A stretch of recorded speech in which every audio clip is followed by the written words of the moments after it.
Devotional, First Sunday in Lent, by Charles Freeman, Genesis 3:29. Mark's Gospel contains no nativity story, no narrative of the birth of Jesus. Jesus first appears in Mark as he comes to the Jordan River, having traveled from his hometown in Nazareth to be baptized by John. Rivers are not without their perils, and a careless wader can be swept away even if the river isn't full of rushing rapids. Jesus receives his baptism safely and is welcomed by a heavenly vision and voice naming him as beloved.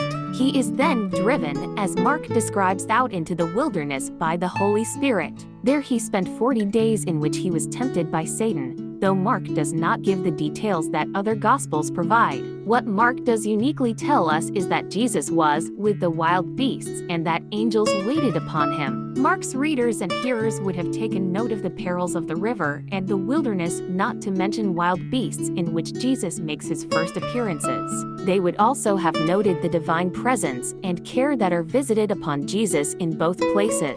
They might possibly have been reminded of other spiritual encounters in the wild places as recorded in their scriptures, such as Elijah being fed by ravens in 1 Kings 17. In our developed age, it can be easy to forget that God is present in places other than our churches or other settings for worship. On the other hand, we can also be challenged to respect the risks to be found in nature, as we sometimes glamorize a wilderness or river as a spiritually rich setting. As Jesus comes forth from the wilderness, let us remember that nature can be a place of personal risk, but also of great spiritual promise.